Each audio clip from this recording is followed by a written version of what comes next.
Hey everyone, and thanks so much for tuning into today's episode. Now, today's episode is with a very interesting fellow. He's a friend of mine by the name of Swaaala, Swaala. He's a meme lord or a memester, a renowned one at that within the Bitcoin space, both locally and internationally. And I'm very pleased to have him as a mate. We had an epic conversation, and I had a roadmap of where it would be going, and it didn't go there for the most part. And those are the best conversations. I absolutely loved it. And we spoke about all sorts of things, obviously relating to Bitcoin and crypto, and then into things like memes and communities and superannuation. And he actually had a whole lot of interesting stuff to say that I wasn't expecting, and I actually learned a fair bit. So, yeah, I think you'll really appreciate the episode and get a little bit of insight into the mystery man behind the bucket. Otherwise, I just wanted to say thanks so much for coming along on this podcasting journey. I appreciate all your support. It really means a lot to me, and I feel really blessed to be able to have conversations with Bitcoiners and that people actually want to listen. So much appreciated. Much love, friends. This is what gives me energy and oxygen. All right, enough from me. Which one's the best crypto asset? Well, Bitcoin's the best crypto asset. Okay. What's the second best? There is no second best. There is no second best crypto asset. Hello, friends, and welcome to the Why Bitcoin Show. I'm your host, Dale Warburton. It's a weekly podcast on why Bitcoin matters and what makes it completely different to all other cryptocurrencies. If you're interested in Bitcoin and you'd like to distill crypto fact from fiction, you've come to the right place. Alrighty, Ruth. So I've got a mystery man, the bucket man. Swaaala, welcome to the show, man. Thank you very much. So tell us a little bit about this wisdom that's flowing out of the top there. For those who aren't actually watching, I got to get the right angle. Yeah, if I get the right angle. There it is. There it is. There we go. That's the wisdom that I'm expecting from today's. I'm burning. I'm burning like a candle up here. There we go. There we go. Well, your brain's on fire, and I hope you've got some gems for us today that will match the fieriness emanating from the brain. I'll show you the pic first. Show me the pic. There we go. That's that classic meme of all the barrels. But anyway. There we go. I actually love it. Do you know how much I'd actually love to do a ice bath pod? Like, no jokes, eh? For real. Well, I want to do it. I want to do it over in El Salvador. Why? Do they do pods there with No. For the halving party. Okay, so what's the story? So you actually going to try and organize barrels of ice and have a chat? It's a dream. It could happen. Yeah, could happen. You're sitting in a steam company there. I mean, we've got Breedlove, Hoddle. Who's on the right there? Like, and on the left? I mean, because there's a John Vallis. Yeah, the Breedlove Sailor in the center. A sailor, yeah. I think Mark Moss is on that side. Oh, that's Moss. This guy, I don't 100% know. No, I don't know. And you imagine he'd be quite famous. Yeah, I did find out who he was in the end, but I don't really know. No. Not memorable. In other words, not memorable. Yeah. I'm sure he does a few podcasts, but I don't really know. Okay, fair enough. So let's start off with first things first. This is the question that's on everyone's lips. All 7 people who are listening right now. Yes. Yeah. Hey, by the way, let's just point out the fact that I was your first subscriber here. Oh yeah, exactly. I'm very stoked for that. Yeah, so I'm in a whopping 12 at the moment on the YouTube, and you were number 1. You'll always be number 1. So you'll have a special place. That's right. In my YouTube. Can't undo that. Yeah, exactly. Well, as long as I don't get cancelled, bro. So let's not say anything too offensive. Well, that's it. If you start a new podcast, I'll have to jump in on that one again, won't I? Yeah, no, I'll let you invest in it too, by the way. So, okay. So let's say first things first. Are we talking about $10 here? What are we talking about? Yeah, that's probably we're not making any money, are we? Yeah. So, okay. So funny story, and maybe I thought this would be fun for people to hear. when we first met, this was at Murray. I actually thought that you were the producer. Yes, I was and thinking we about shared this this. of the Two Bit Idiots podcast, and I was just like, that was one of the most hilarious days. I loved that day, but it was like I was absolutely convinced because you were there, but you just happened to be interviewed at that time or just before or something like Yes. that. Eh? Yeah, we were having dinner, and they said, I said, like, when am I going to jump on or whatever?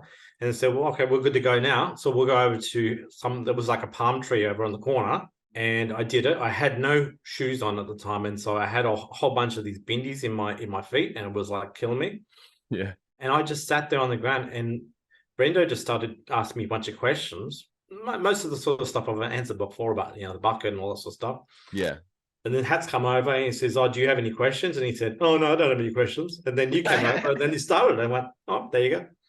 There I we think go. it did total 15 minutes. And then, then you fired up. So, Yeah, totally. I mean, I was a bit of a noob, eh? So I arrived and kind of like, okay, well, who's this cat? Okay, look, these guys must be serious, hey? So a shout out to the Two Bit Idiots who have retired their pod. Much love, Yes. boys. You got taken over now. Yeah, I'm like, exactly. Yeah, I mean, honestly, but in all seriousness, I think that there is like, there is a little bit of a hole. They were the most relatable guys. People loved them.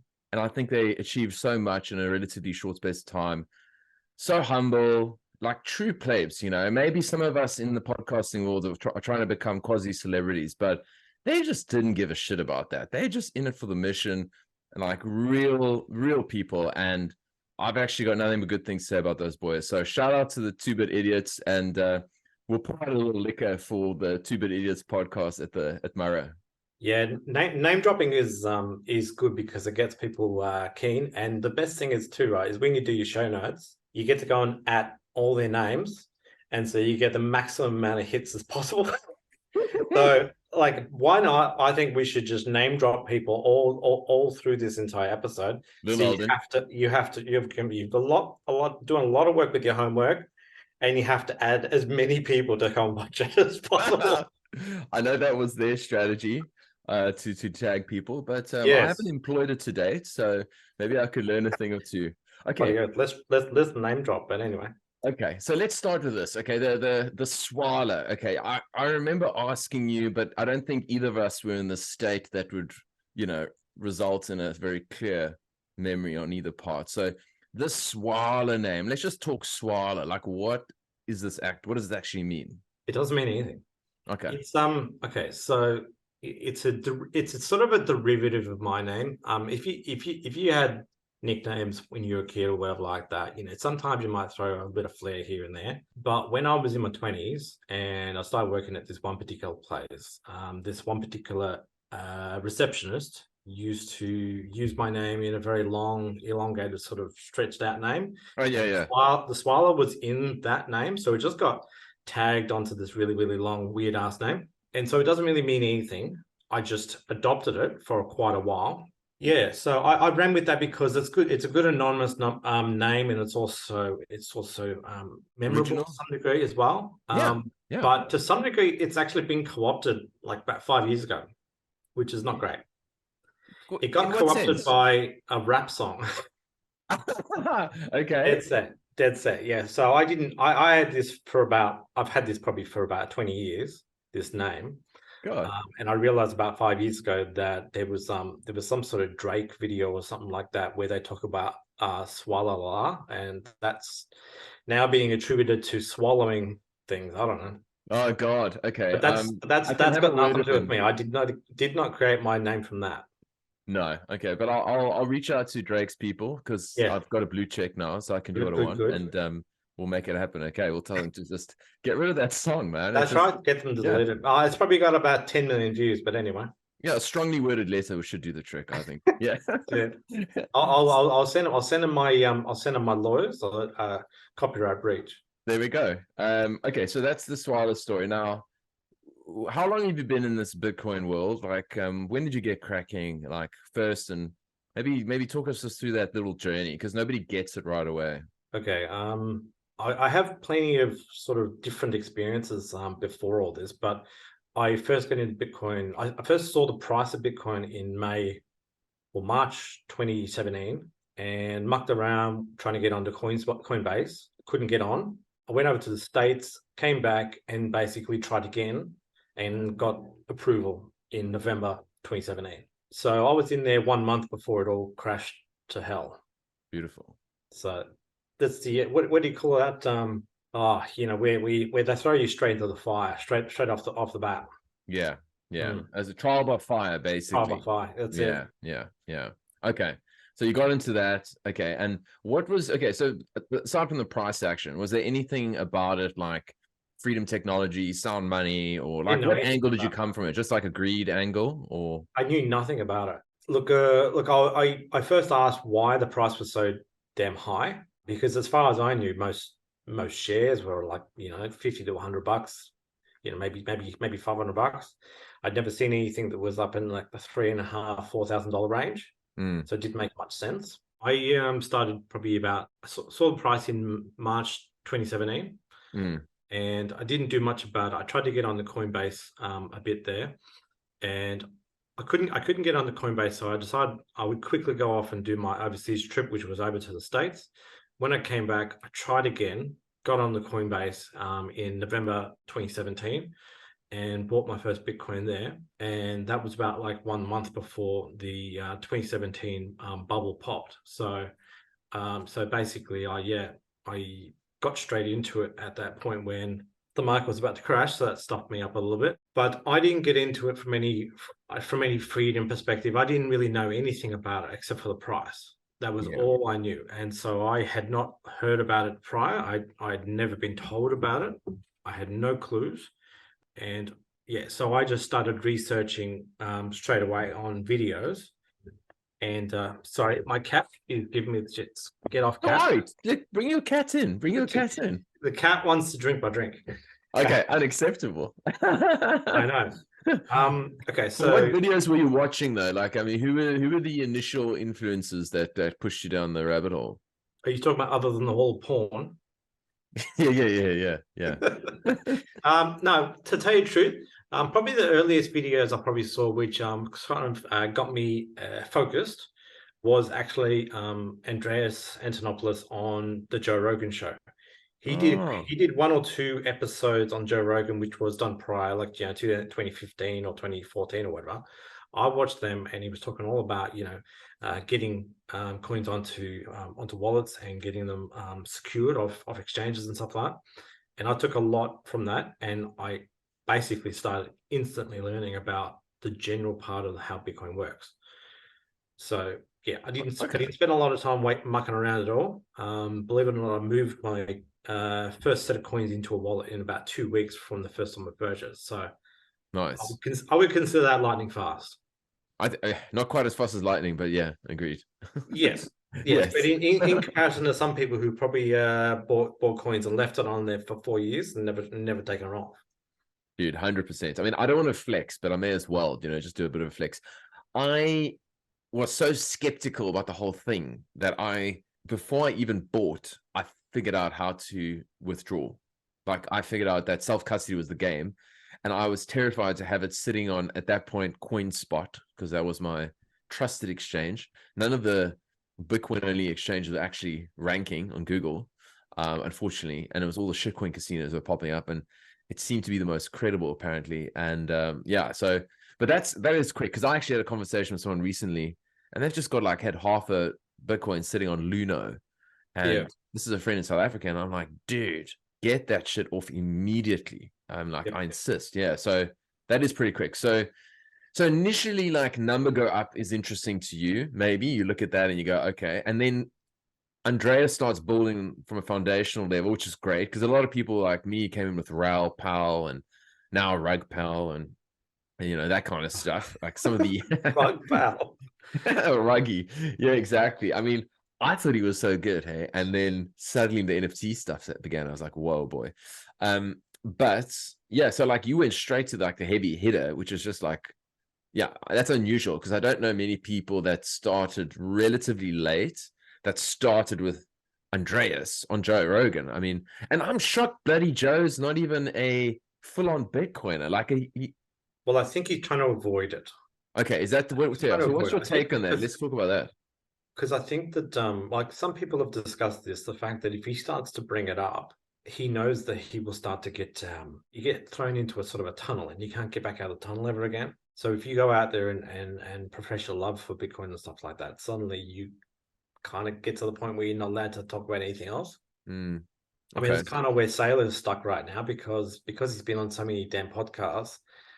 He's run out of things to say, and the only thing he says is, Bitcoin is a clock, and Bitcoin is a chair, and Bitcoin is a gold coin. It just, yeah, I think he's run out of things to say, and that's Yeah, what would happen to Joe Rogan if he dared step over that line. He's got to keep on talking about all of the other random stuff, and he yeah, can't. If you step into that thing, you kind of can't step back out again. yeah. I mean, there is some truth in that, I think, for sure, because it is it's also polarizing. Do you know what I mean? In the Yes. sense that, like, it's like, hey, I want to just be a generalist. I don't want to be dealing with like crypto stuff, and then all the Yeah. crypto, like, if you gave too much oxygen to crypto people, Bitcoiners will come and say, Joe, and then, or if you did Yeah. vice versa, do you know what I mean? The I'll crypto bros I'll will send win. you $40,000 if you talk about my latest range of anus NFTs. You know what I The mean? trippy buttholes there. Yeah, Yeah, I'll tag buttholes, them. butthole NFTs. Totally. Big But butt. yeah, the crypto dick That's butts. that's where it goes. If he dares venture down there, he will get those invitations. I think, you know what, once if he starts talking about crypto dick butts, I think that's when my relationship with Joe ends, because I honestly feel like I know him. It's so weird. Like, this is what's weird when you've had someone tuned into ears for years on end, and you just, like, especially through COVID, like, I just was plowing through Joe. And I love that dude. And I also love MMA. So it was just like, there isn't anything that he talks about from like that's just boring. Would Yeah, you no, would you say that he does better for Bitcoin by only littering it like a little bit of salt in every episode, rather than possibly. doing 3 hours worth of it? If he goes and goes, they shut down my bank account and just has that 5 minute talk with that, isn't that like getting through to the people who aren't switching off? Because that's the thing. If you had a episode directly with a Bitcoiner, then people might not click on it because they're no longer interested. But there are people who are maybe they're listening to maybe that Curry guy who's talking about comedy, right? Yeah. So telling heaps of jokes, and then Bitcoin comes up for 20 minutes, and then it steps off and goes to talk about Biden or whatever like that. It Yes. slips away, but it gives them that bite, that crumb. It's like a soft sell, basically. It's Yeah. like a little bit like, yeah, you sort of, you figure it out yourself, Yes. but you leave someone like, yeah, I've come to this conclusion about Bitcoin myself, where it's like, initially you come in and you're rather naive. Like, okay, let's say you get it and you're like, oh my God, like, I love this shit and it's going to change the world. And by the way, it'll create like untold wealth if you just hold it on and blah, blah, blah, blah, blah. And then you start spruiking it like a Jehovah Witness. And you're like, you're knocking, like, virtually like knocking on digital doors, and trying to just tell everyone. And it's actually very annoying. It's fucking annoying. Yes. And what I now am like, now that I call myself a little bit more seasoned, because I've been in the space for like 3.5 years now, 3.5 years almost, I would say now I actually rather just make a comment. And if you're interested, you will say something back. And if you're not, you'll just disappear. And then if people want to talk about it, cool. But I just think that active like spruiking is just ineffective. I don't know. What are your thoughts around You that? just answered your question about Joe Rogan just right there. Yeah, I think you're right, man. Sure. You have just answered that question. Yeah. I did want to mention something earlier because we moved on from that one particular topic. But you said that when you had your coins on CoinSpot, you ripped it straight off, right? Mm. There's an interesting feature on Coinbase, which probably still exists, and that was the fact that one of the first things I was presented with after I bought my first coins, right, was it said I can't sell my coins. So I was instantly like, okay, so like I didn't come into Bitcoin with any skepticism at all, but the fact that it said I can't sell my coins made me instantly think, okay, I have to fix whatever this problem is because I've just gone and put some money in there, Mm. purchased it, and now I can't sell it. So what the hell am I going to do about it? Yeah. And so that was where I had to start researching, how do I get it out of this thing? Well, how do I figure out how to be able to sell it when I need to? Yeah. If that was the desire, because obviously I had to know that it works. I had to know that it's legit, and I'm not just buying air. Yeah. And so I had to figure that out. And so I started to learn how to withdraw, and that's where I went to that point. And I did actually do one sell. It was my third purchase of Bitcoin that I sold, and I sold it for that specific reason, to make sure that the dollars went back and that I could pull it out to my bank account. So I did the sale to dollars, then I did the withdrawal to my bank, to make Yes. sure that it all works, from A to B. Yeah. Okay, cool. So you kind of like just stress tested the system a bit, I just try to stress like tested figure it out. it, Yeah. Okay. but yeah, that's been the last time I've ever been sold Bitcoin ever. Yeah. Yeah. Like Hell yes. 5 years ago. Okay. Fair enough. Okay. So you come across that, and did you do a detour? Did you do a wide berth? Oh, there we go. We got is this a lady or a guy cat that's up there? It's a girl, A girly. and Okay. she's getting a bit old. She's about 12 years old. Oh, sweet man. My boy's 10. I've got a Maine Coon, so I got a massive boy, 10 kilos. Yeah. There we go. That's right. I do recall seeing your dog, and Amber now owns him. If you Amber app now owns him, if you didn't realize. Did Oh, you recall right. that picture where I said, I now own the property to this picture? Yes, I recall. Do you know what? Not to detour this conversation, but you know what's happened to my boy recently? Yeah, he had. I know he actually got run over 2 weeks ago. So he passed away, bro. Oh, what? Yeah, no. Anyway, Shit, I didn't hear about this, man. I'm sorry. no. I'll tell you the story offline. It's Okay. fucking Sorry, man. I wild, didn't realize. My God. bro. But yeah, I know you didn't. I guess as much, but it's like. That meme was just me being silly, of course. Yeah, Having but fun. the reality is that boy lives in the meme verse then, Well, that's and the thing. See, I told Maverick this about I'm all for legacy, yeah, and so in 100 years, most of us are all going to be somewhat forgotten. I mean, there's going to be the Hal Finneys and all that sort of stuff, which will be remembered, yes, but plenty of us are just going to disappear. We were part of that little Twitterverse, and so I'm all about legacy, and so some of these things are about retaining something, bringing it forward into the future. 100%. This is what actually I had a chat with Michael Dunworth about, and he's just like, in the future when Bitcoin is ubiquitous, and it's just like, like our email internet is ubiquitous. They're going to look back at these earlier conversations and go like, how early were they? And so memes are part of the culture. The podcast, like everything I'm doing right now, is going to be recorded forever. You're basically, you're going to be data that's recorded forever. This Well, conversation, that's it. whether someone listens to it, that's a whole other story. But Well, I would it's hope fascinating. more eyes see my posters down the line too, and your picture will be on my poster. There we go. Yeah, So 100%. that's the hope. I think that's what Bitcoin does to us, doesn't it? To make us think not just for like, I mean, we're thinking like legacy stuff. It's quite insane. So when you think about your stack, like, do you have any intentions of selling your stack at some point, or like taking some profit, so to speak, and try and like, kind of live free? Like, let's imagine you've got a healthy stack and you go, I'm going to just shave 10% off and have a good quality of life. What's your view there? I really don't know. Like, I recall all the early videos were always saying, remember, at what point in time you're supposed to take profits and stuff. And then there was a point where I just actually said, you know what, I don't really know what I'm actually planning. I actually don't know. Ultimately, I would like to, probably be able to improve my son's life, in the future, and any other offspring that may come along. And so they'll be the beneficiaries of some, like a good amount of coins, hopefully. Yeah. But look, I don't know. I mean, obviously, to some degree, we're sort of trying to beat the retirement superannuation type scenario anyway. So like, most of these guys are out there trying to collect their super and stuff like that and try to retire on that sort of stuff. But I don't know if I'm going to end up needing to take 50% off the table. I don't really know.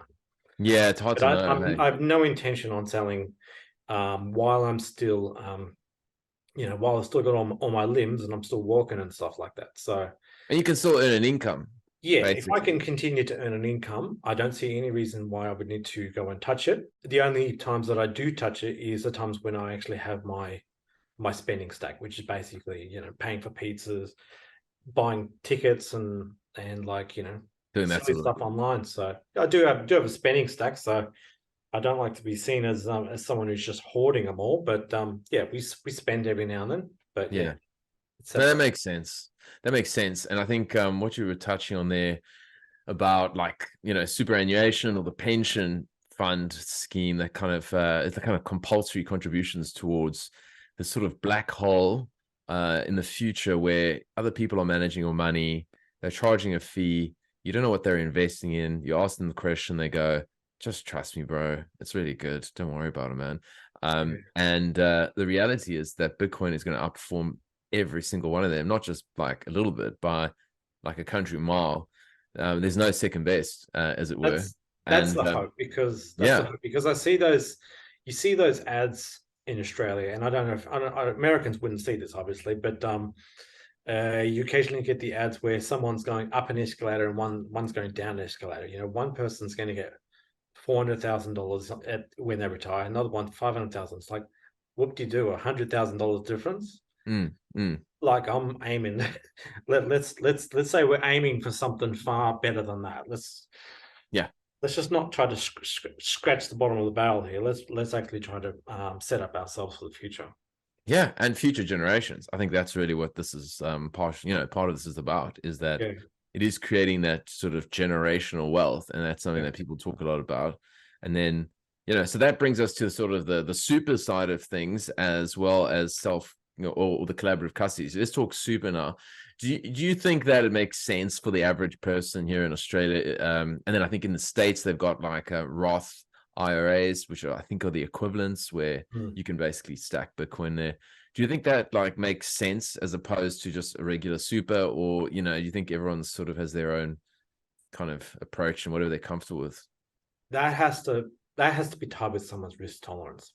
If no one wants to do that sort of stuff, then by all means they can go out there and continue to stick with their regular super.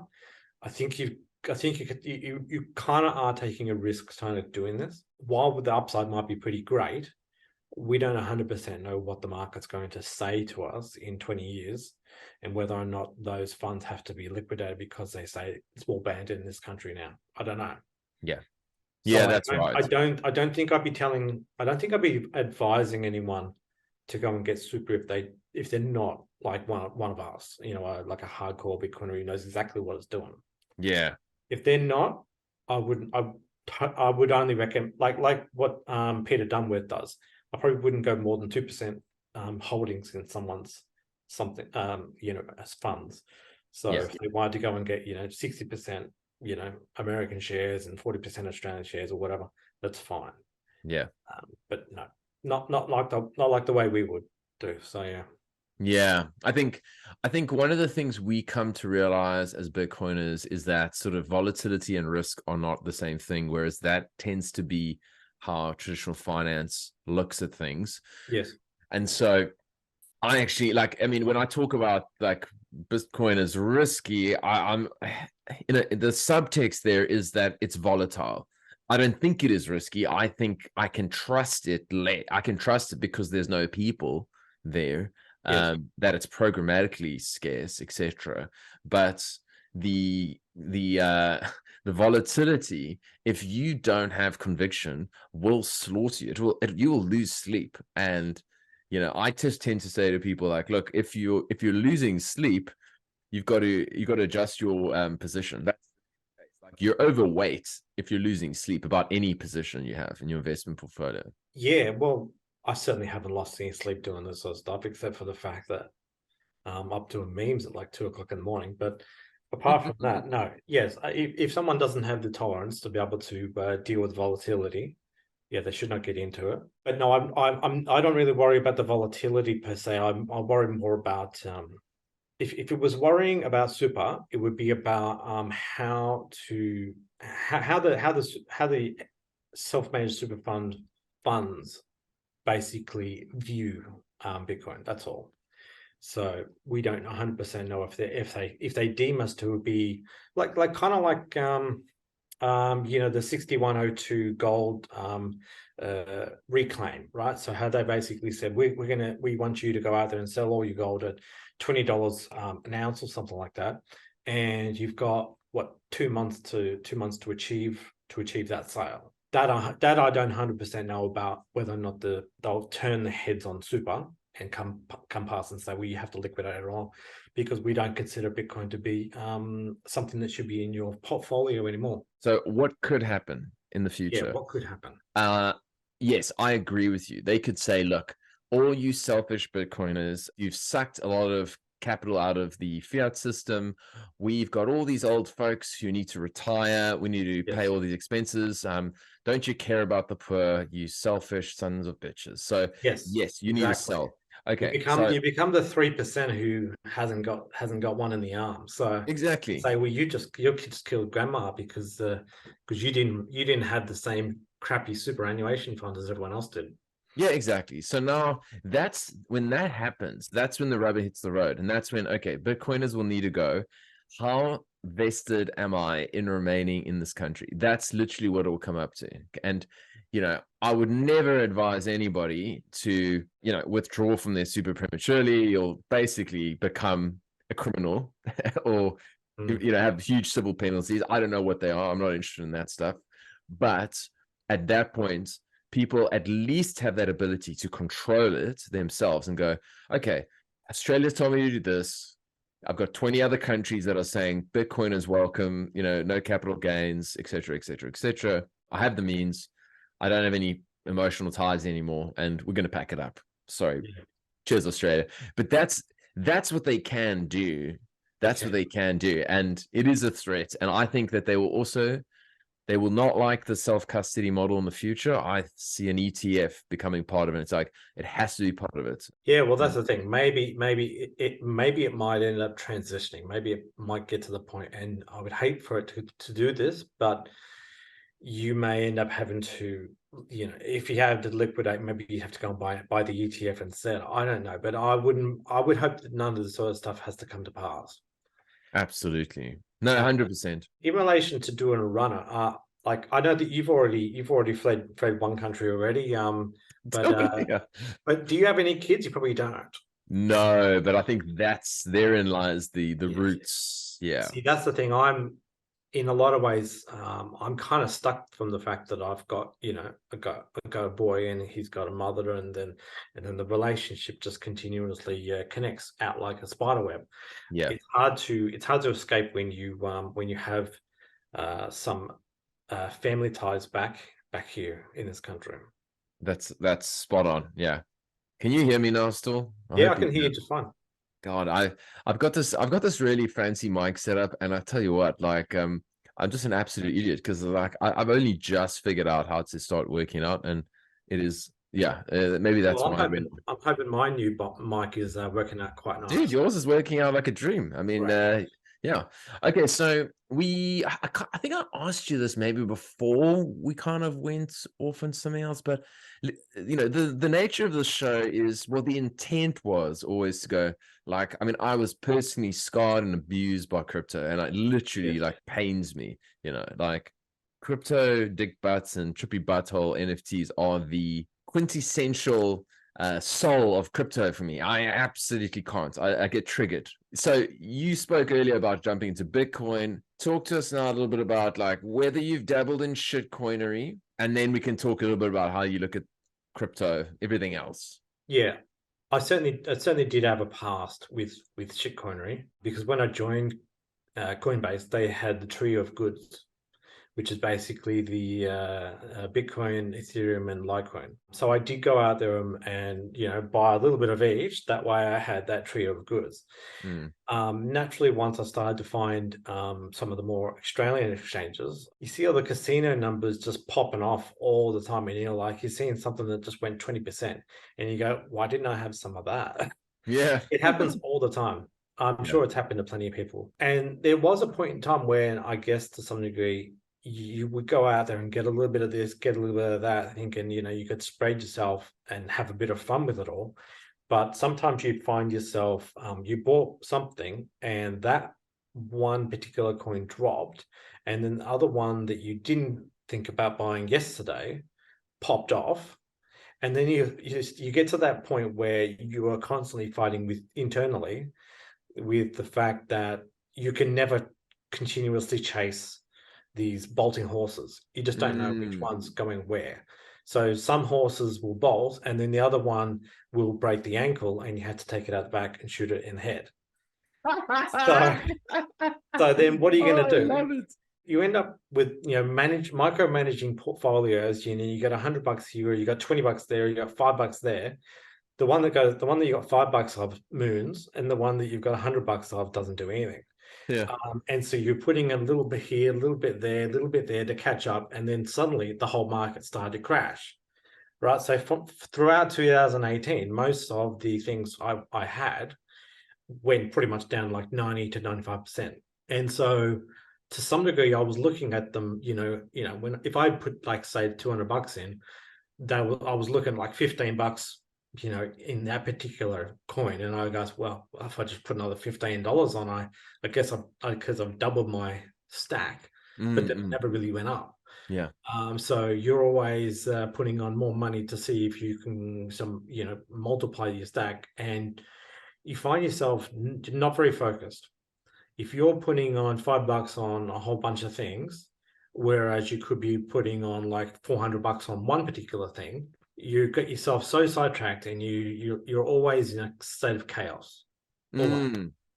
Did you feel that as well? You felt you were always in a state of chasing things all the time and constant chaos.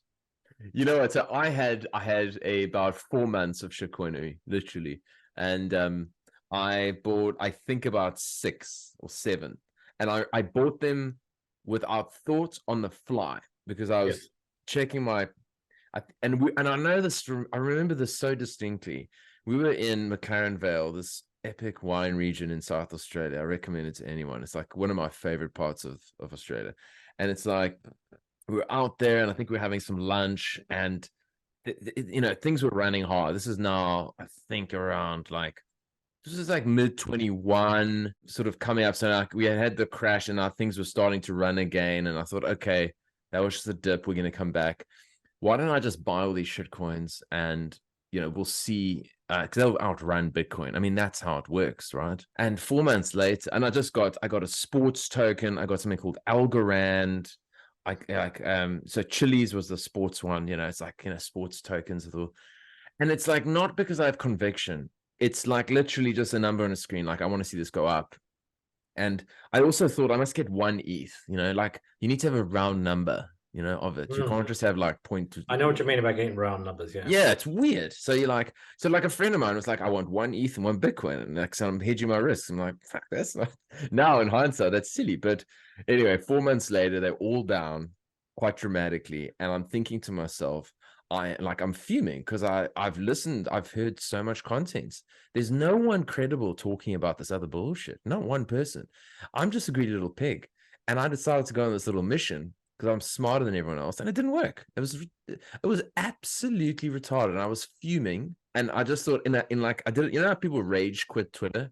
I rage sold crypto, because I was just like, this is so dumb, and I knew it, and that's what made me even more mad. So yeah, but you're so right, because the guy who the most recent episode I spoke to was a guy, Bitcoin Akasi. He had the exact same thing, and Amy Taylor has also described the exact same thing, where it's like, it's stressful. Like you got to be focused on your portfolio, and it's hard. Like it's not fun. And so like just having Bitcoin to watch and understand and learn about is more than enough. Yeah. Yeah. Well, there was a few things which well, I mean, for starters, what you actually were, you were the exit liquidity for someone else. Whoever told you that it was the next best coin, like BitBoy, these guys are basically they're getting you to buy the coins that they're trying to flog off and sell. But one thing I noticed, every one of these stupid YouTuber video guys who do all this content, every now and then they would do a portfolio reveal.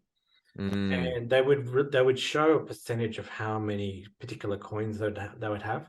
And one thing that always surprised me was, even if they were major shitcoiners, they always had like 40 to 50% Bitcoin on their holdings every single time. mm, And even, I thought, even if, like, if I'm sitting here and if I'm like, let's say I was like, you know, like 30% Bitcoin and fucking what's it, like 75%, 70% shitcoin or whatever like that.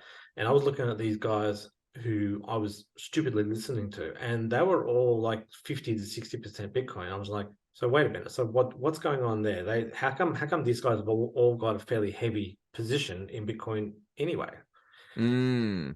And it was basically because most of them had been buying Bitcoin since well before they bought all of these shitcoins.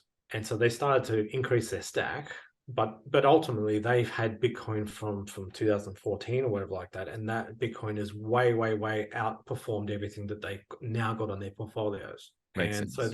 that was always there. Funny, hey? It's actually so funny because it's probably Bitcoin was the biggest individual crypto, quote unquote, in their holdings, Yeah. relative to everything else. So they Even talked about everything else. Yeah, Mm. exactly. And yeah, just talk to that whole exit liquidity thing there, because I think that's so, like, people that are new don't get it. They don't actually understand Well, that whole concept of exit liquidity. So what's the there go with was that? I recall plenty of YouTubers I used to watch, and every now and then they would go and do some TA, they're going to do some Mm, technical analysis, and they would run through all the coins that they liked. And that's the key, right? Is the fact that it was coins they liked. mm, So basically, if they had like 50,000 subscribers or something like that, those 50,000 people would, maybe 20,000 would tune in every single week. And so they would basically be feeding them the TA for the 8 coins that they always like to look at. And so when you're actually doing that, you're kind of refining your user base into the pots that you have already put coins into. And so most of these people, they probably went out there and bought X amount of coins when it was down low. And if they keep on talking about the technical analysis and the merits of a particular coin for the next 6 months or so, all of the people who watch them will continuously buy those coins, thinking, yeah, I can understand the way that works. Yeah, that makes sense. Oh, look, it's going up. Oh, it's going mm, down. Oh, my friendly the friendly face on the screen is telling me that, oh, this is why that 10% drop happened, and now we're going to go up 10% again to retrace or whatever. mm, But they basically are, they're talking about their own bags. They are selling you their own bags. And once you start to realize that, once these guys mention the coins that they do, they basically have bags. This is mm, their bags that they are hoping to pump until it gets to the point where they can sell. And I've seen it so many times. So many people on Twitter, they go through and they raid people's, they watch people's addresses, they watch the coins move, they see which one goes to the to the Binance wallet address or whatever like that, and mm. so they know the times when people have moved the coins at the top, sold it, and they know that the times when they've received it, like 3 weeks prior to them doing a promo video. Yeah, yeah. So they know, they get it. They the guys tell them, this is a good thing, stack up on this, and they go, no worries, I'll research for the next 3 weeks. And then they start shilling it. And so they basically got huge bags, and all of their NPCs are listing in. That's And the they best. are Yeah. just like, oh yeah, like, imagine a token where you can put money in, and like then you can watch sports or porn with it, like just Mm. by sending micro cents of some sort of shit coin into it. Yeah. Exactly. And they get excited. That actually reminds me of a particular. I got a mate who I chat to locally around here, and he was telling me that he went and sent about like $90 or something like that worth of Bitcoin to a particular address. And I went, what did you send it to? Sorry, Mm, can you please explain? And it was some sort of like, I don't know what the hell it was. It was some sort of token. It it was like an ICO token for a coin that you're supposed to use to be able to watch girls. And so I was like, what the hell are you going to do with this? There's like no utility to this at all. And like I went Oh and my checked. God. He said the coins there. I don't 100% know if he got the tokens back, if he minted them or anything like that. But I went back and double checked, and yes, it had gone down 97% since the day that the ICO was released. No one could have seen that. So Oh, his that is. $90, not only did his $90 basically on the normal market go down to $30, maybe-ish, 30-ish. Yeah. But not only did that, it also went down to about 15 cents. Oh gosh. It's quite, yeah, it's breathtaking. I mean, I went to a conference, the CryptoCon conference last year. They've actually named it correctly. It's absolutely spot on. I mean, They've it's named such. it CON for con. Maybe I should tag them in here. I don't know what the defamation laws in Australia. I think I better brush up because honestly, I've never met such a bunch of grifters in my life. The worst people there. I remember meeting a recruiter, a guy who's got a blockchain recruitment firm, and he's like telling me this like proudly, very proudly, that he's recruiting for this firm and he's going to get paid in tokens. And it's just like, what do these tokens do? Like, Yeah. you can just imagine, we're gonna put beef on the blockchain. So it's like, dollar beef, that's the sort of token's name. And then what? You're gonna have a bunch of beef farmers go out there and say, buy beef token, we'll track it to supply chains, and then you'll just sell it the minute your so-called lockup period ends. I was actually tempted. There's two things I'll tell you. It's a funny story. One is like, I was tempted to like go to CryptoCon and just be a troll, but it's like I don't live in Melbourne, so it's a bit of a mission, and I don't want to spend the money because I'm cheap. Yeah, because it costs like $250, doesn't it? It's ridiculous, right? I mean, I'm not going to spend $250 to go trolling.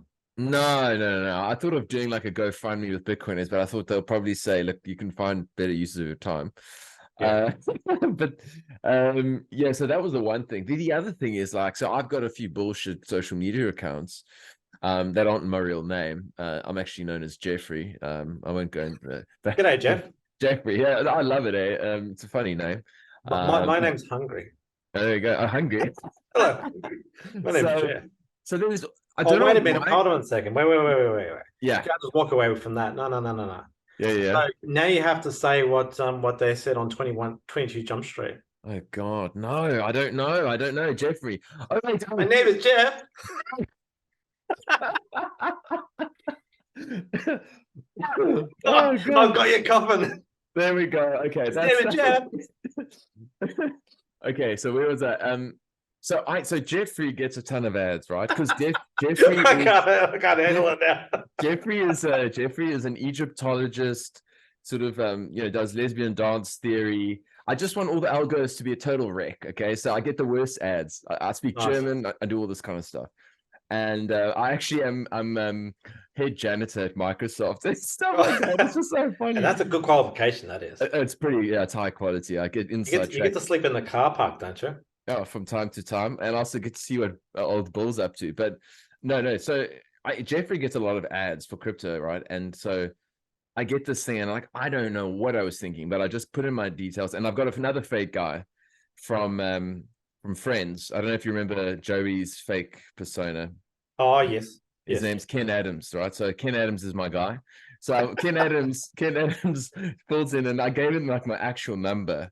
So then I get this call one day at work, and this guy's like, "G'day, Ken," and I'm like, oh, "Shit, sorry, who? What? This is Dale." And he's like, "Oh, I was like, oh yeah." I was like, "Yeah, talk to me. What's happening?" Because I sometimes get the calls for Ken, and there was this whole thing about, "Oh yeah, I wanted to talk to you about this crypto thing." I was like, "Oh yes.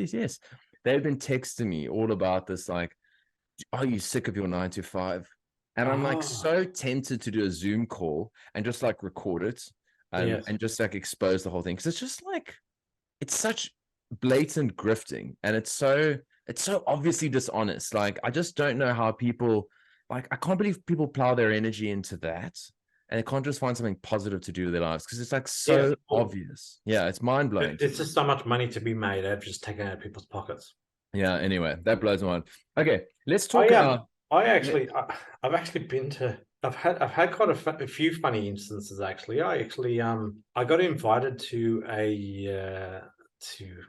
what would we call it? It would be called a meeting, I would say, where I was going to. It was like a Bartios token or something like that. Mhm. I got invited by just a friend, and she said I should come and have a bit of a look at invest, and then I would advise her as to whether it's a good deal or not. She kind of needed my assistance. Yeah. Okay. I was the absolute pain in the ass in the crowd. I was asking him questions that were way, way, way over his head, and he could not answer at all. And the most craziest thing was, I said to these guys, like most of these guys around me, they had no clue about what was going on, right? And they said something like, when this market is released, that people who have, either a Bitcoin address or an Ethereum address will be able to go in there and claim a certain amount of these coins. And the allocation that could be claimed was up to 80% of the total addressable coins for this particular token that was going to be released. Mm. So I said to him, I looked around and I saw all these people who are complete novices. They've got no Bitcoin holdings, no Ethereum holdings, no nothing, right? And I thought, okay, well, I'm here and I've got Bitcoin in my wallet, right? And I have purchased on 80% of the market if I'm the only person who bothers to claim, whereas all these other people are going to be paying thousands of Australian dollars and will only get like 1% of the last 20%. Yes. And I stood up and I said, so you telling me because I've got a Bitcoin address and because I can go out there and claim a certain amount of your coins, that I could claim like 80% of your entire addressable market, sell them all on some Chinese exchange and bankrupt everybody in this room? That didn't go down well. I love it. That's I brilliant. physically said, who the hell is going to run their computers with no mining rewards whatsoever to keep your coin running at all? Why would we not just go out there and switch all of our computers off and shut your entire network down? He was hating it. No, I mean, because he's probably not technical. He's just a sales Oh, guy. they were idiots. They were salesmen. And the most shocking thing was after all that, there was a few people who went over to the FPOS machine and dumped $10,000 in. Oh God, yeah, it's just Yeah. it's sad, man. And It's you know sad. what? What's crazy is that coin never actually became anything. It It actually became nothing. never Yeah, got created. yeah, So yeah, they put $10,000 into something, and I don't know if they ever got anything out. yeah. And like, I don't. That's why I say I need to figure out what the defamation laws and all that kind of thing are here, because you've got to. We're in such a litigious society here in Australia. You've just got to be careful. Yeah, because I remember when I was working at one of the shitcoin rags, there was this one guy, like, and I don't know what it was. It was a father and son against sports tokens of some sorts. We're going to sort of put these sports things on the blockchain or whatever. And we then, I know which rag it was. It was Crypto News. And the owner at the time had invested in it, obviously, because this is how you get the inside track. Oh, sure, bro. Yeah, I'll put in a little early and then I'll just market it on my rag and it'll go up and I'll just dump it. So it never got released. So the guy was fuming himself. My boss was fuming because he was like, well, what the hell, guys? So he then angrily writes a piece. What happened to this project? They've rugged everyone. We got a letter, a lawyer's letter straight away. You better take that article down and blah, blah, blah, blah, blah. And, in the circumstances, like he just was like, okay, cool. They didn't want to deal with it. But I don't think have that kind of protection here. All right. Whereas like Corey Clipson can go out there in the US and just call everyone out for being a shameless shitcoiner. But here you kind of got to be careful. Like people can go through through inference, figure out who runs CryptoCon and all that kind of stuff. They can go figure out who's behind it all. But it's like you can't go and name people. And it's just like, it is a bit frustrating, but enough of the crypto stuff. I'd like to somewhat give you a bit of an answer for that, because one thing. Oh yes. Okay, sorry. Yeah, tell me. I like to tell people about this quite a bit is that, like, one thing I learned from the hodl or not situation, right, is not to It's not necessarily dead naming, but it's more the case of you don't go out there and nominate someone in particular who is the problem in any case. So I like to avoid directly insulting the person and who they are. I would probably try to hit the target behind the head in a way where you point out their faults, but in a way which is more of like a question. So you could go, instead of saying, well, you scammed everyone by doing this sort of stuff, is you can ask a question more like, what happened to all that money that people were promised? Mm. Do you know what I mean? So when you say things like, what happened to all the money, or what's going to happen when this happens, you're not necessarily alleging that they've done anything at all, and you're not naming them at all, and you're just simply just throwing a very unanswerable question their way that they can't answer, because they would be in hot water if they answered it. Perfect. So that's a Genius, bro. smart way. I call it shooting behind the head, because it's like a shot over the bow. You're trying to hit them dead square in the head, but you miss them and you hit behind them. Think about that. Think about that. If you want to attack people, you've got to ask a very strong question that gets them in trouble, and ask and not necessarily go for their jugular, but I don't know. Yeah, no, I totally.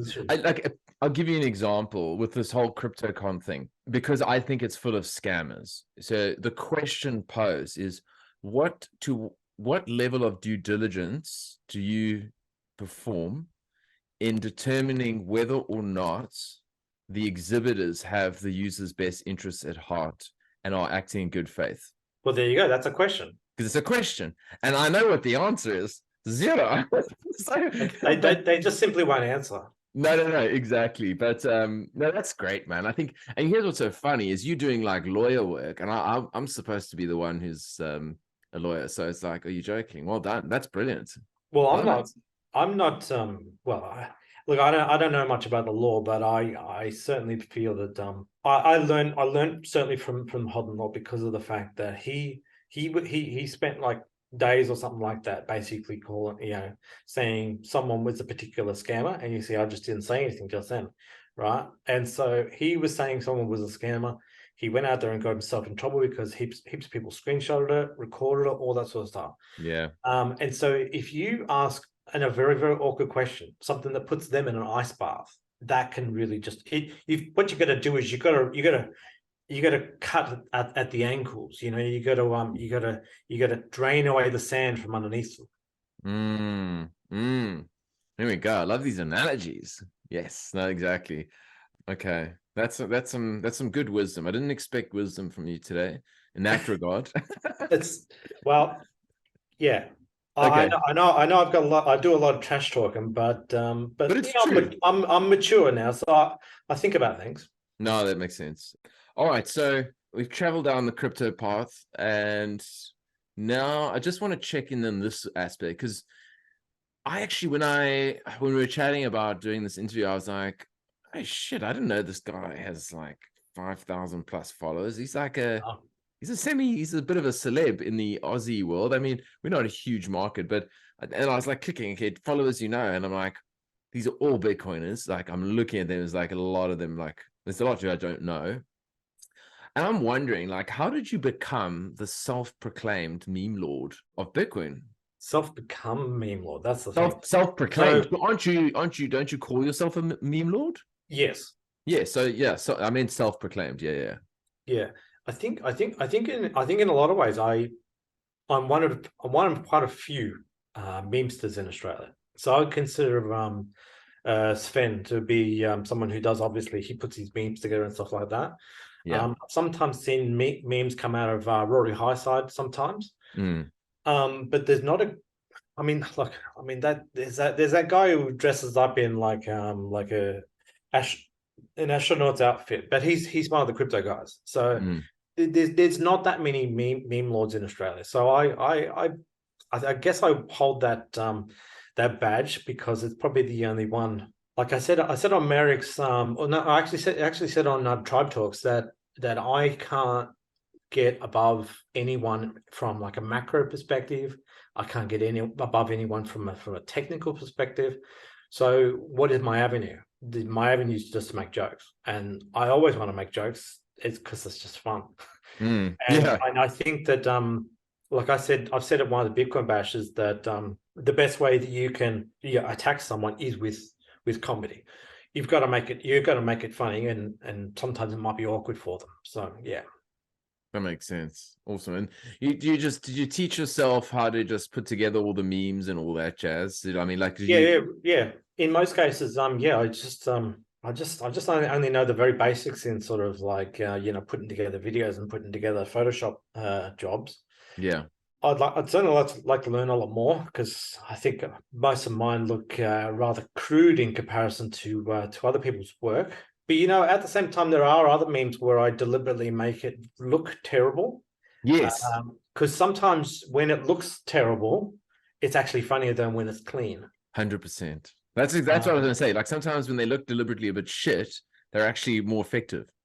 Yes. Yes. It's like there was a recent one where BTC Sessions, I'm just name dropping like crazy here. Oh, brilliant. So Yeah, BTC Sessions was he was touring through Italy, and it triggered in my mind, like I was lying in bed, about to ready to fall asleep and stuff like that, and triggered in my mind about 1 month prior. Everyone was posting this picture of a dinner in Italy.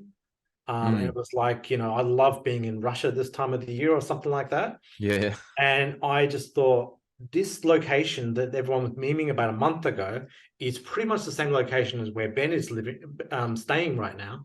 And so I was on my phone. I just grabbed a picture that I could find online of Ben, and I tried to white out everything with my finger, and just like stretched it onto this bloody picture, and then posted it without even a thumbnail on the corner at all, because I've just roughed it. Yeah. And like people were like, "Oh, it's a little bit crummy. You could have refined it." I think I wanted it to be. I think I wanted it to be garbage. I actually think I wanted it to look absolutely terrible, so that it really looked like he was not there. Yes.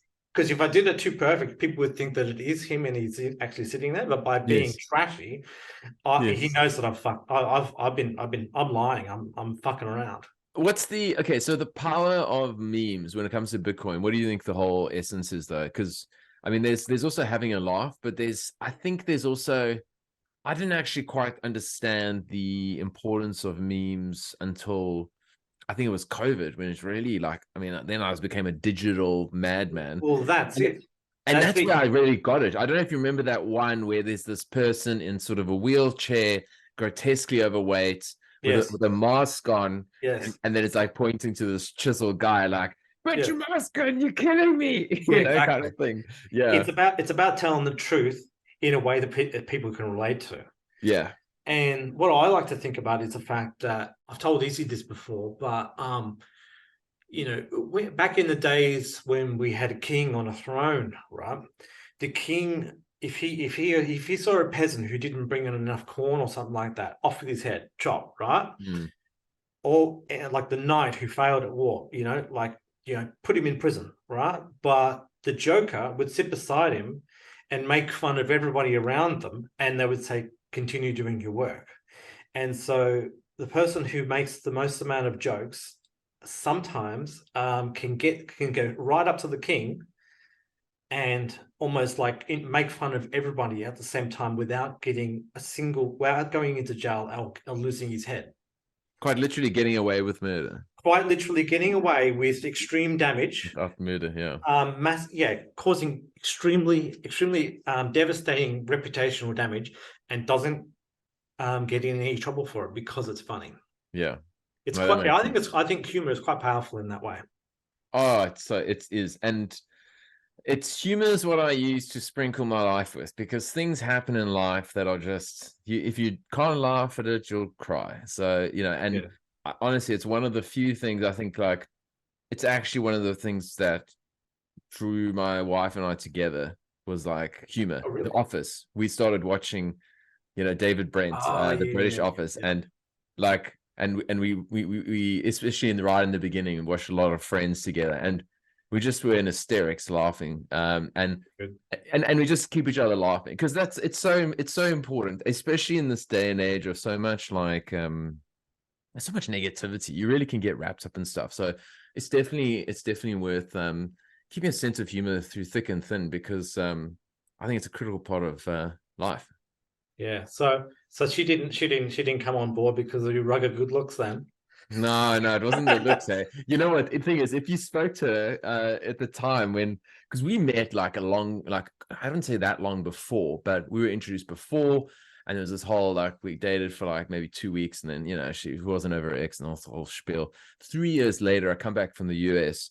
I was very belligerent at this sort of luxury spa, and I went to the hairdresser like one of the last days. I knew I was going to be there, and I got my hair dyed like proper red, like real red.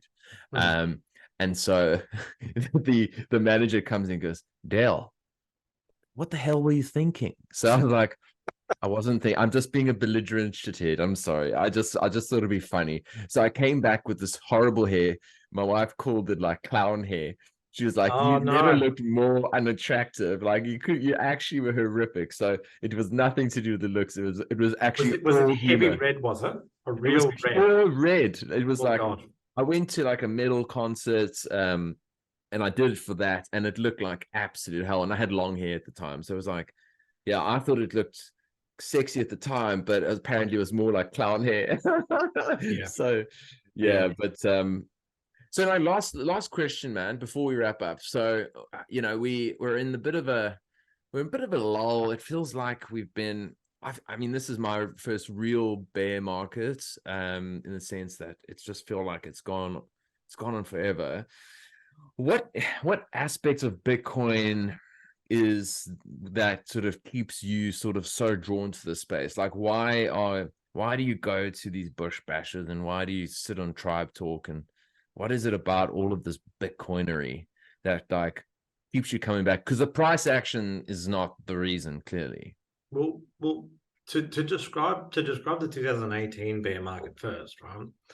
So I did, when I was doing my research, I realized that when you look back at the charts, you realize that there's always a low spot. There's always a low spot in 2013. There's a low spot in 2015 and stuff like that.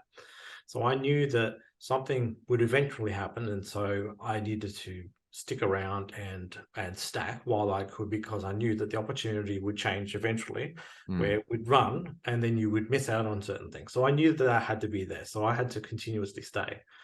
In relation to hanging around on Twitter, admittedly, during that particular bear market, I spent quite a lot of time in what they call CT or crypto Twitter, which is where I was basically hanging out with all the memesters in the crypto space. And most of those guys, yes, sometimes I'll be going to bed at like 2:00 at night, and I would be in fits of laughter because of the fact that we were cracking jokes at each other and making memes on top of memes over each other.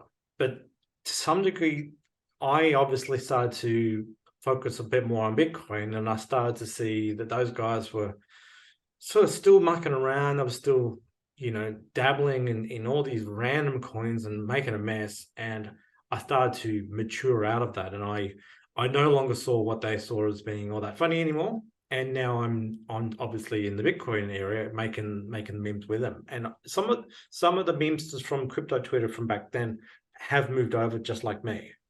So I still see some of the guys who used to be in crypto Twitter now in Bitcoin Twitter, because they've refined too, and they're doing memes on this side.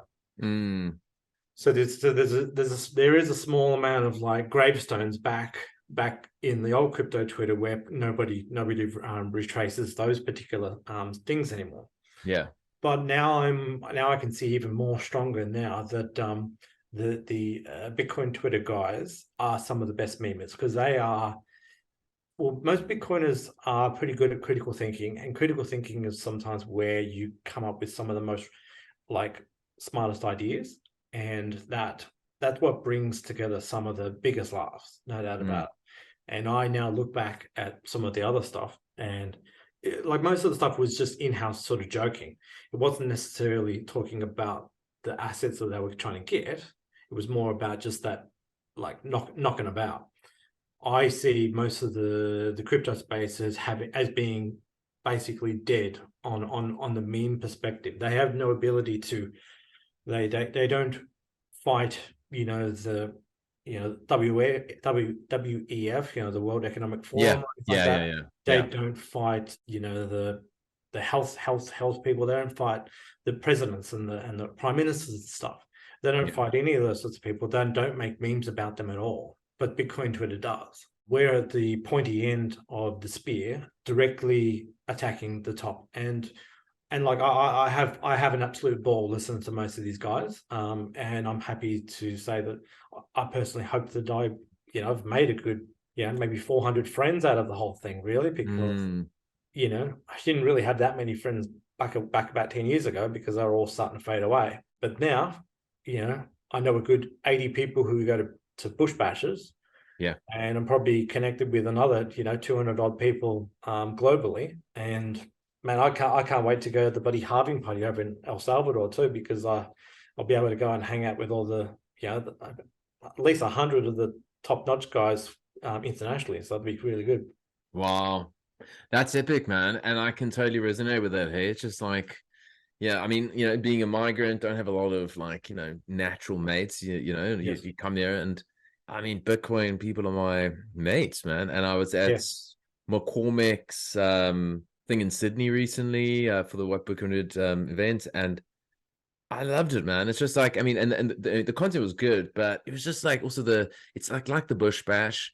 It's so good just meeting people in the flesh.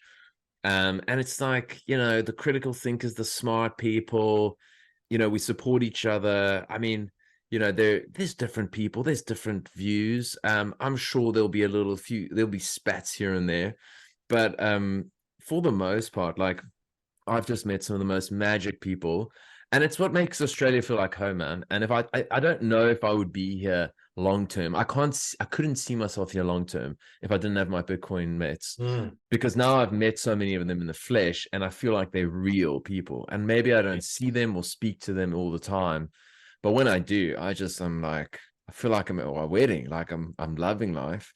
And yeah, I can't wait. I can't wait for Murrah. The Bush Bash is going to be absolutely Well, epic. maybe we should organize a wedding at Murrah. We'll just get two of the guys to go and get married and go down the aisle, and we'll pronounce them man and wife, or man and man. Man and man. I mean, yeah. I mean, I can't. Unfortunately, I think it's illegal to. Brendo Polygamy and is hats. illegal. Yeah. Okay. Those. They're married. Oh yeah, yeah. I was thinking we should do something for those guys. There's some sort of like yeah. Maybe let's talk offline. Maybe we can figure out something. I was thinking because those guys like they made a huge they were inspirational to me and my journey as a podcaster or a media guy, and I just think they're just so genuine. It's ridiculous. Like Yes. so relatable. Yeah. Well, Um, I think some thanks has to go to Tim and Bill. You can tag them in the show notes as well, yes. because they, along with Irish, set up the Bush Bash, and so I think that we're making it go from strength to strength, and they're always standing up there presenting to all of us young dudes, because those guys are a little bit older than us. So yeah, we're just a whole bunch of little spring chickens around them. So yeah, Yeah. but we'll Absolutely. have to. No. One day we'll have to take the reins and stuff like that, and pass it on to even the younger kids like Nick and stuff like that. He's like about 20, 25 or something, isn't he? Oh, totally. No, exactly, man. It's brilliant to see, and yeah. Again, all this stuff will go down in history. All this stuff will go down in history. And we were at the forefront of it. Like, it's so exciting. Awesome, man. So, where do you want to tell people where should they find you? I mean, we know you're on X. X. X. I don't want to X. call it that. Yeah. Okay. So yeah. So I'm sure most people know me from my Twitter account. I do also have a link inside my Twitter bio, which goes to my YouTube page. Mm. I've only got about 242 subscribers right now, so it's absolutely groundbreaking. And I checked Social Blade yesterday. It said that if I had my 1,000 subscribers, I'd be earning $3 a year. So like I'm making bank Yeah, you are. I'm not going to see those Exactly. $3 at all. You could just But imagine me. I've got 12 subscribers, so I'm killing it. So I yeah. mean, I don't even know why I'm having this conversation. I should just be going spending my money. Well, I think it's just you and me now. Yeah, We're exactly. just I mean, having a private conversation right here. yeah, there we go. Okay, cool. So we go to Swaala's YouTube, go to X, and then I don't know if are you dabbling in Noster yet, or what's your story I there? have a Nostra account, but I don't do much with it. No, I mean, ditto, man. I've just got to because I know that's the future in the sense of one day if I say something silly, I know that at least Noster will be a place where Yeah. I'm free, Well, I know truly that free. I know that I'm learning. At least if I've got one, I can learn from it. Like I know that everyone likes to get all excited about getting zaps and stuff like that.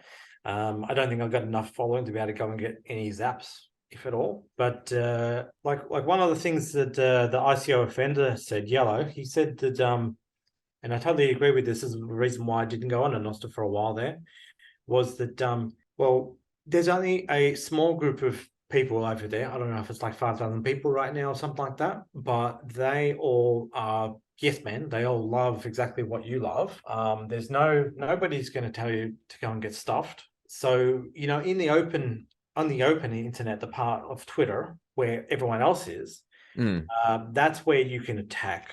That's where you can attack Biden. That's where you can attack the ECB. That's where you can attack Dan Andrews and all that sort of stuff. So Yeah. you can't attack those characters on Nostr. They're not there, and so Yes. it's. I think ICO offender. What he said. He said it's like shouting in the middle of a desert. Mm, So there's not much fun shouting in the middle of a desert. You're not going to affect much change. yeah. But certainly by all means I'm on Fair there, enough. and I can, if I ever get banned, I can always have a chat and just say, look, I'm all right, guys. I just got to go and get my account back online, I guess. So There yeah, we go. all good. Awesome. Sweet, man. It's been rad. I've really enjoyed this chat, man. It's gone we had a bit of a roadmap, and it's taken some beautiful detours, and I love Yes. it. So nice one, man. And yeah, I look forward to seeing you in the flesh in Mara. Yes, and I'm Epic, hoping to man. speak.